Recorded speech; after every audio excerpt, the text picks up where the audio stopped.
When the Auralin Collective first detected Earth, they expected noise, mathematical broadcasts, conceptual code, maybe even primitive linguistic packets drifting through space like dust motes. Instead, they found something stranger. A planet that screamed with signals yet still held meanings that escaped them. Every human transmission was dense, with linguistic complexity, metaphors, idioms, layered memories, and contradictory emotions woven into every syllable like threads in a chaotic tapestry. The Auralins were masters of translation across the stars. Their minds worked like crystalline processors, absorbing patterns, detecting structure, and mapping meaning with effortless precision. They believed there was no form of communication they could not unravel. On their world, words were precise instruments. Each sound calibrated for exact clarity. Emotion existed, but it was expressed through controlled harmonic resonance. A science, not an art. But Earth, this world overflowing with messy, unbounded feeling, defied them. They intercepted human dramas, conversations, music, and quiet confessions spoken to no one. They catalogued these sounds with fascination and confusion. The data clusters were overwhelming. Every attempt to decode human nuance led to neural dissonance within the collective. So they decided to send an observer. Envoy Lithari, known among the Auralins as a listener of high clarity, descended to Earth in a disguised vessel hidden above the cloud line. Her mission was simple: map the emotional spectrum of humans, define the boundaries of their communicative range, and demonstrate the superiority of Auralin interpretive logic. Her first shock came the moment she stepped onto Earth soil. Humans spoke words, but their true meanings vibrated behind their eyes, in the tremble of their hands, in breaths held or released, in pauses thick with intention. Every gesture was a secondary language, every silence was a statement. Her Auralin senses strained to capture all of it, but the layers were endless. She realized, with awe and unease, that she had not come to observe a primitive race. She had come to witness something the collective had never imagined. A species whose deepest language required no words. Lithari chose to begin her study in a quiet place, a coastal town along the northern sea where the air tasted of salt and slow hours. She disguised herself as a visiting researcher, weaving a mild illusion to blend in. Humans saw what they expected: a brilliant but eccentric scientist with unusual eyes and an odd calmness. There she met a human named Myra Callan, a young woman who rarely spoke. Most people in town believed her silence was shyness or trauma or some secret sadness, but Lithari sensed something different. There was clarity in Myra's quiet, not emptiness. Myra worked at a small observatory overlooking the waves, charting stars most thought useless to track. She noticed Lithari on the first evening, offering a polite nod without a word. Yet something in that nod struck Lithari with the force of a harmonic wave. It held acknowledgement, welcome, curiosity, caution, 4 meanings in a single gesture. She felt her crystalline neural lattice pulse with fascination. Over the next days, Myra rarely spoke more than a few sentences, yet she communicated with ease. A raised eyebrow sparked humor. A softened gaze expressed compassion. Her fingers tapped gentle rhythms on the metal railing when she was thinking. She leaned into the wind when she felt free, and curled inward when the world became heavy. One night, Lithari finally asked, "Why do you speak so little?" Myra smiled, a slow, fragile thing. "Words are loud," she replied. "People forget they don't have to shout to be heard." Her tone carried no judgment, only truth gently placed between them. Lithari recorded every detail, every breath shift, every micro-expression, every unsaid feeling resonating from the human before her. Myra was unlike anything the Auralins had theorized. Human language wasn't limited to symbols, it extended into presence itself, a silent symphony woven in bodies, breaths, and hearts. Lithari realized she was no longer simply observing for the collective, she was learning for herself. The human silent language pulled her in with a gravity stronger than any scientific curiosity. The breakthrough came on a day when the sea roared louder than the sky. A storm had formed offshore, a churning mass of grey fury edging toward the town. Most residents closed their shutters and waited indoors. But Myra walked straight toward the cliffs. her coat whipping around her like a banner of defiance. Lithari followed, not out of duty but concern. "You walk into danger," she called over the rising wind.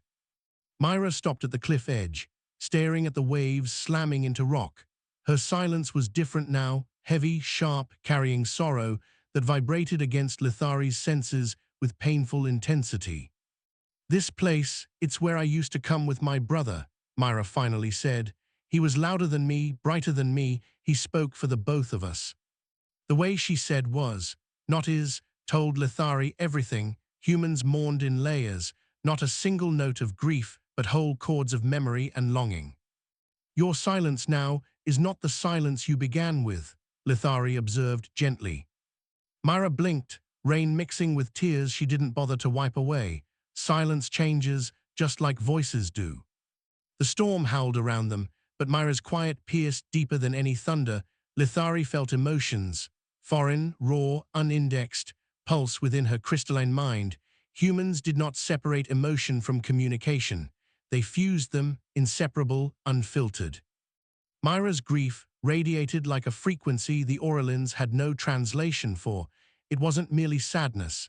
It was love preserved through pain, connection surviving loss, and memory refusing to fade.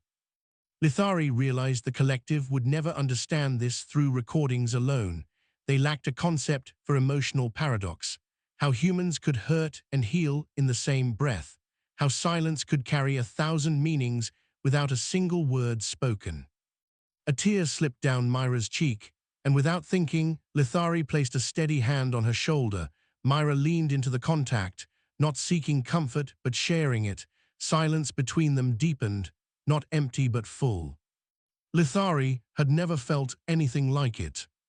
Weeks passed, the storms faded, the observatory lights glowed late into the night. Myra and Lithari worked together, mapping stars while communicating mostly in silence. Lithari learned the rhythm of Myra's breathing, the way it changed with each emotion. She learned that Myra's silence after laughter was different from her silence after remembering her brother, that when Myra paused before answering a question, it meant she was searching for the truest version of her thoughts, not the easiest. Humans, she realized, communicated not only with what they expressed, but with what they withheld. Silence wasn't absence, it was intentional space, shaped meaning. Lithari began experimenting. She tried mirroring human emotional cues, adjusting her posture, softening her gaze, and allowing her own harmonic energy to dim or brighten in resonance. Myra noticed every attempt, even when Lithari thought she had failed. "You feel different lately," Myra said one evening. "I am learning," Lithari replied. Myra smiled warmly. "You're doing more than that." Across their days together, Lithari observed humans greeting each other with hugs that said more than any phonetic sequence, parents comforting children with gentle touches that communicated safety, lovers sitting in quiet companionship, needing no words to express devotion, friends sharing glances that conveyed entire histories. The Auralins had believed communication was perfected through clarity. Humans believed it was perfected through connection. The difference changed everything. Lithari compiled her findings into a final report, but something stopped her from transmitting it to the collective. The data felt incomplete, not because it lacked information, but because it lacked understanding. You could measure silence, but you could not understand silence without feeling it. Humans didn't communicate with symbols. They communicated with being.